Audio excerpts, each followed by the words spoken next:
All right, welcome. So I did a training today for a great group of guys that came in for their annual meeting, strategic planning meeting, right here in Utah, up in Midway, called Watt Hub. And today's presentation was on being an outlier and how to stand out in a boring, crowded room. And I know this is different. This is a lot different than my normal finance training.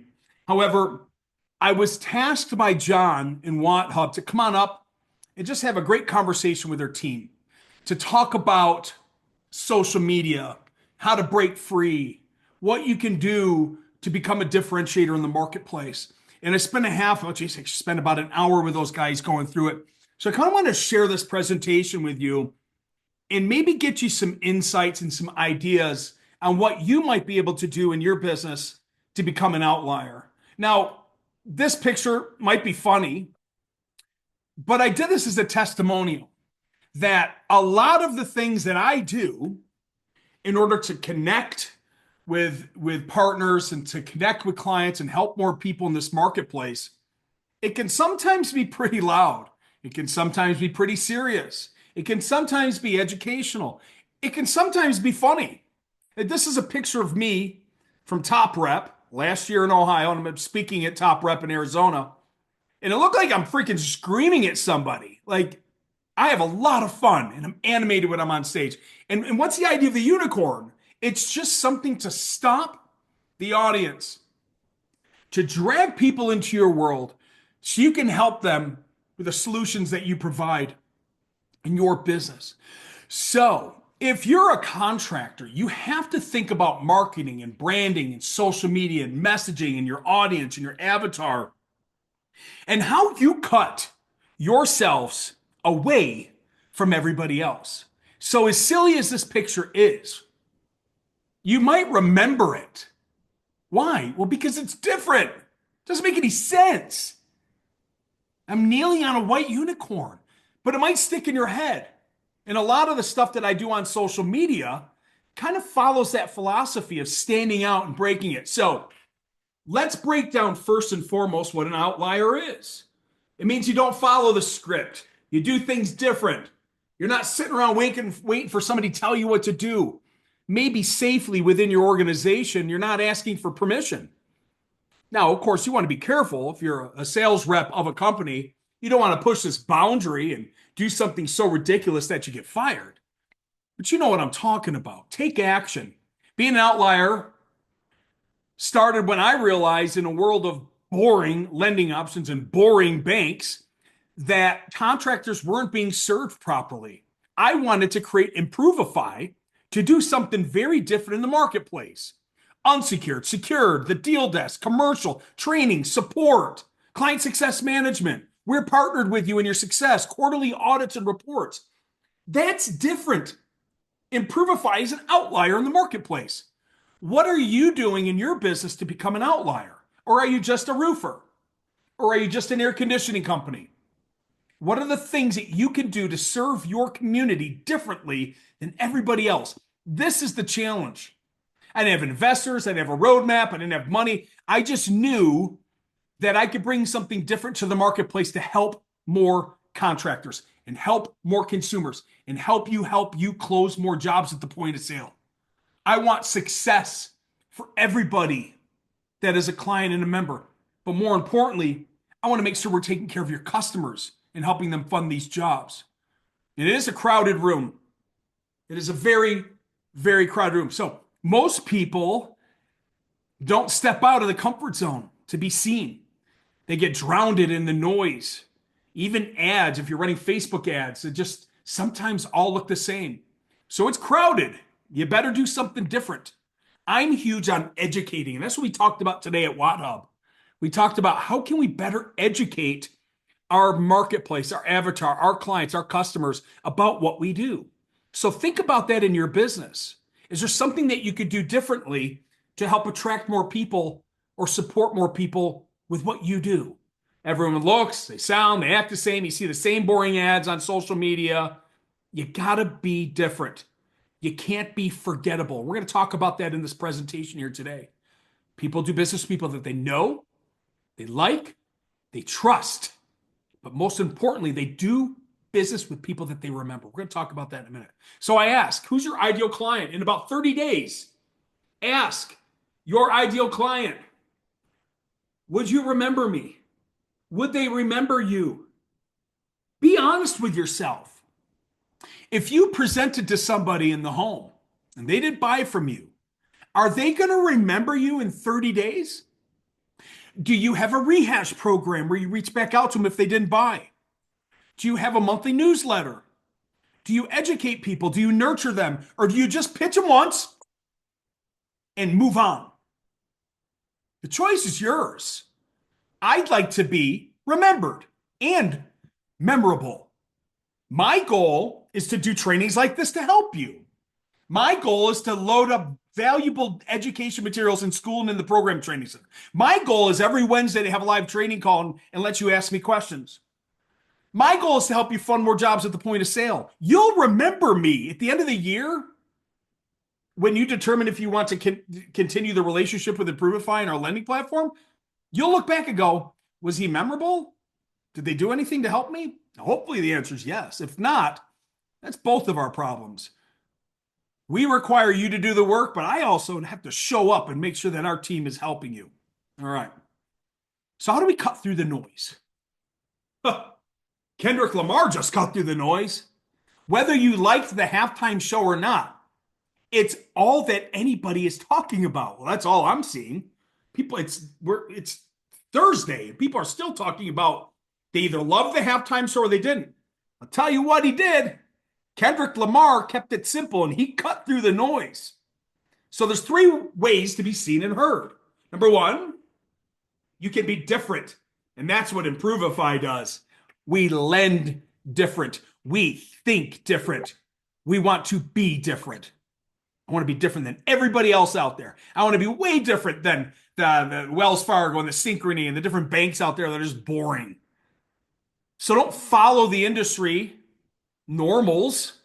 Don't just do what someone else is doing. It's nothing wrong with copying something that works. However, you can make it your own. You can spin things. If you like the color of an ad and you like what the ad says, change the copy and change the color. Move things around a little bit. Be bold. Oh, this is big. Be bold. Do you think Uber was bold? Do you think Apple was bold and Tesla and Elon Musk and Bezos? You think they're bold? They're damn right they're outliers. They pushed against everything to become who they are. So what is stopping you from pushing? What are your limiting beliefs that you have that are stopping you from being amazing and cutting through the noise? Be valuable. You have to provide value. And it's got to be real. It can't be fake. My suggestion is if you don't know what to say and you're a pro, educate them on what you're good at. Because I guarantee somebody out there that wants your services isn't good at what you know. So if you're really good at doing shingle tiles, then talk about it. Educate. Provide all the value around that. If you're an air conditioning pro and you're really good at SEER ratings, maybe that's what you talk about. But whatever you do, be valuable, okay? Think different. Steve Jobs. Be different. Chris Scoville. Next. People do business. I know this is the old adage with people that they know, like, and trust. Boring. Know, like, and trust. Know, like, and trust. Know, like, and trust. Listen, let me tell you this. It's true. Not many of us do business with people that we hate, we don't like, and we don't trust. But more importantly, they have to remember you. Because even if they knew you and they liked you and they trusted you, but they don't remember you in 45 days, they won't do business with you. So, more importantly, be remembered and then add the know, like, and trust. So what do we do? How do we do that in our business? Well, if it's not enough known to do this and you have to be memorable, you have to find out in your niche and what you do and you sell that you can stand out in their mind that they remember you. Now, a lot of things that I love to do is being consistent. I show up every Wednesday. I train. I'm consistent with social media. I build training decks like this and share and educate. That's something that I'll be remembered about. Like, sometimes people don't come on our platform. But damn it all, by the time that I'm done doing our demonstration and explaining what we do, they're going to remember me. And maybe they come back in 6 or 7 months. Maybe they don't. And that's okay. I'm not for everybody. But I'm not going to stop educating the marketplace and that particular person just because at that particular time they didn't come on our platform. They'll remember me, that I was helpful. And even if I'm not the right cup of tea for them, I'll tell them where to go and get help. What lender might be good for you? I might not be it, but I'll tell them where to go because I care about them. They'll remember that I cared about them, that I wasn't here for a sale. The person that cares the most about the homeowner will win if they care about them. If they don't care about them and they're trying to take advantage of them, you're going to lose. So your goal is to always be first in mind and be memorable. Think about how you do that in your business, even with customers that buy from you. Do you just sell them once and move on? Or do you stay in the pocket? Do you have a maintenance program where you show up twice a year to get on the roof to clean out the gutters, trim the trees back, make sure that the flex seal is still sticking down? You got to be remembered. You have to have something in your business that you can create that you're dripping on them. Why? R4 method, reviews, referrals, rewards, retention. Because if you're remembered, they might tell the community what a great damn job you did. Name a brand that you remember instantly and discuss why. Think about that just for a second. What brand right now just popped in your head? Here's mine. Ozempic, you know. Why? Ozempic. I don't know what it is. A diabetes shot? Here's why I remembered it and it popped in my head. Because the freaking ad plays on Hulu all night long and the song is catchy. And I'll never forget the Ozempic, you know. Their branding, their marketing, their advertising, and their hook. I'll never freaking forget them. So what do you do in your business to hook? Think about it. There's something you can do in your business today that can create a hook. What is your slogan? And is your slogan real? Is it something that you can live by? Is your slogan something that you can discuss with your homeowners at the point of sale to tell them why it's your slogan? I know DT Roofing down in Texas has a slogan. They live by it. All right. This was a good slide. Think about what we just covered in this. How I broke the mold. I'm not going to spend much time in this. You're already here. You're already a client. But here's the bottom line. I've been in lending since 1993. My dream was always to be an entrepreneur and own my own company. It took a lot of guts to do it. I left a $350,000 comfortable job and took a huge risk with no money to build this company from the ground up.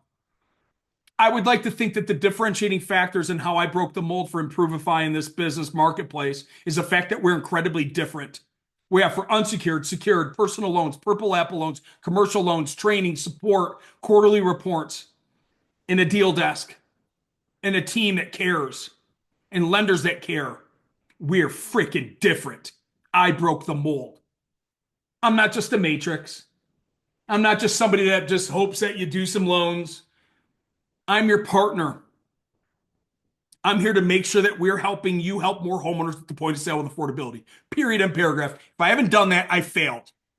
That's why we broke the mold and offer a 100% money back guarantee after a year of working with us. If we haven't made you money, we give you your money back. What marketing company or branding company or lender would ever do anything that freaking crazy? Me. Because I made sure when I built this company, we were going to be freaking different. So what can you do in your business to be different? I know that the lending industry was a sinking ship of boringness. Boring this and boring that, and we're owned by a bank, so we can't say this. We can't tell people how to manage margins and dealer fees. No, I'll tell you exactly how to do it and why. I'll tell you exactly why dealer fees exist. I'll tell you how to build it into your pricing so you don't lose money. I'm not going to do what the banks do. I'm going to be freaking different. We're a unicorn. We're not just a unicorn. We're a purple unicorn, damn it. If you've never read The Purple Cow, Seth Godin, read it. It exemplifies the fact that what I'm saying today is so true. You want to be the purple cow out in the field where there's a bunch of black and brown and white ones. You want to be the purple one, baby. Key takeaway: you can't change the game by playing like everyone else. You watch that Uber flick, the documentary. I don't know if it's on Prime or Netflix or Hulu. It was a horrible movie. He was a narcissistic sociopath, but he was different and he didn't play like everybody else. And damn it, Uber's an amazing company. Whether you like the founder or not, watch the movie. So the question and the challenge is what can you do in your business to break the mold? You're not just a contractor. You're not just kitchens and baths or floors or air conditioning or generators or sidings or windows and doors. You are different. There's something about your business that makes you freaking different. What is it? Get inside your head this weekend and think about what you can do and what you do differently. There has to be something within you or your philosophy. Something is different. Go all in on that and stand out in that crowd, man. So how do you become an outlier in any industry? There's three pillars of it, right? Number one, you find the gaps. Number two, you fix the problems and ignore that others ignore. And then you own your difference. Ask yourself, what's missing in this industry? I'm a painter. I'm in the painting industry. I do interior and exterior painting, painting only. We don't do anything else. We don't build decks. I don't do gutters. I'm a painter. What's missing in the painting industry? None of them offer financing. None of them market it. None of them advertise it. None of them offer good, better, and best at the point of sale to upgrade from just doing 2 rooms to the whole house. That was easy. So what do? How do I become the outlier? I do what everybody else isn't doing. I offer financing early, always and often in all my ads. And I present a price and a payment option at the point of sale to make it affordable so they can do the whole house. That was easy. Fix the problems that others ignore. You know what the problems are in your business. You know what the problems are in your competitor's business. So why aren't you fixing it? Don't fit in. Start building your own legacy and your own idea off of your own core philosophies, your mission statements, your core values. That should be the differentiating factor of your business. It should be built off of your mission statement, your philosophies, and your core values, because then you'll have a real story to tell. The most highest paid contractors in this industry have a story to tell. Whether you like them or not, they have a philosophy. The competitors in your marketplace that you look up to and do things. Let me just take Watkins Construction, Michael Deere. They're different. Let me just tell you why. I show up to do a training. I pull into their parking lot. There isn't a speck of dirt on the ground, no napkins, no cigarette butts. It is crisp and clear. Everything's got a place. It's organized. The moment that I walk into the door, it's crisp and clean and there's branding everywhere. The appearance of that building with the American flag outside and their logo on the green lawn welcomed me in for me to go, this company is a differentiator. They're an outlier. It's just an example. Those are the little things that you can do. Think about it. What are the little things you can do? Find the gaps, fix the problems that others ignore, and then own the differentiating factor in your business. How do we do it? Well, we aren't just lending. I plug the holes. We do commercial. We do unsecured. We do secured. We got a mortgage division called Purple Apple Loans. We do personal loans when they can't get approved anywhere else. We have a deal desk that can help structure deals, offer training and support, quarterly reports, and I've got an entire team here that cares about you. We're different. The mindset shift. Now, in order to do this and you want to dominate, you don't compete. You dominate what you do. And it doesn't have to be foot on the throat. You don't have to downplay your competitors. Matter of fact, that's what this book's all about, right? They ask, you answer. You don't have to talk poorly about your competitors. However, you can educate your marketplace. You can educate nicely. You don't have to down I don't beat up on the brokers out there that are offering 20 to 38%. However, I'll educate any contractor that ever asks me, hey, what do you think about this company, this one, and this one that offer those loans between 20 and 38%, which are personal loans and not home improvement loans? I take that opportunity not to beat down that competitor. They're not a competitor anyway.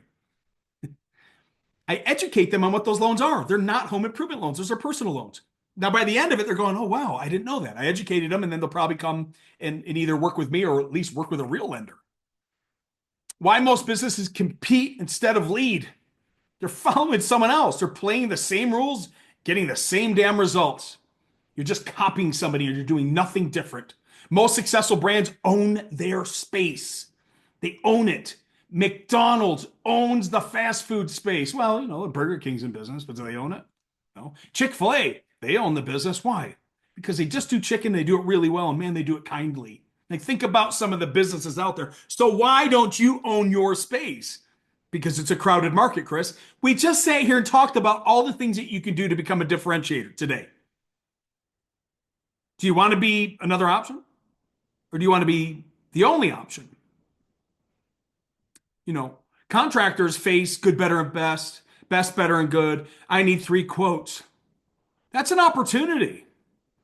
It's okay. You want 3 quotes? I'll give them to you right now. What do you mean? Well, we offer 3 roofing systems. One's good, one's better, and one's best. I give you 3 prices.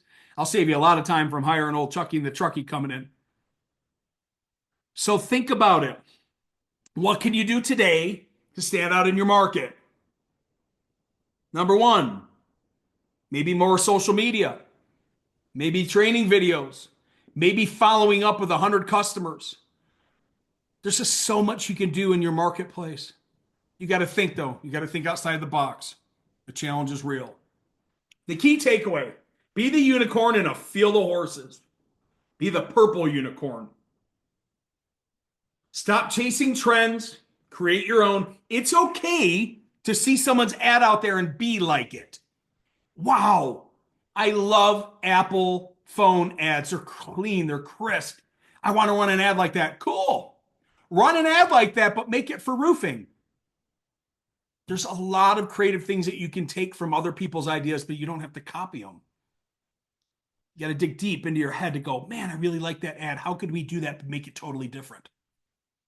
People do business with people, those that they remember. We've already discussed that. Make it impossible to be ignored. And if people don't like you for being who you really are and speaking and posting and telling stories and educating, good. Let them leave your platform, your social media thing. Let them stop following you. Heck, let them hate you. Who cares? The people that don't like you and stop following you, just make room for somebody else to come and follow you. It's a lot of noise out there. It's a crowded space. The way to win is to be a bit louder, a bit more clear about what we do, and maybe just a little bit bolder in everything that you do. Think now, think later, think this weekend, talk it over with somebody that you love, talk it over with somebody in the office. What is your outlier move? What do you do if you're a sales pro, not just a rep, you're a sales pro, to become the top sales pro in your organization? Do you put in a couple extra hours? Do you show up differently? You follow up with your customers differently? Do you build a referral program? Do you ask for reviews? Do you retain your customers? Do you nurture them? You send them an email every month to educate them on stuff? You have to think about something to become an outlier in what you do. All right. This was fun. I hope that you took something out of this. You've got my information. You're already here. But if you need to get a hold of me and you've got questions on any of this, I'm here to help. 813-767-0236. Chris@improveify.com. One of my biggest things that I do is I call people back and I answer my phone and I answer my texts. That is simple, but that also makes me an outlier because a lot of people don't do the simple things. Have a blessed day. Thanks for checking this presentation out. Take care.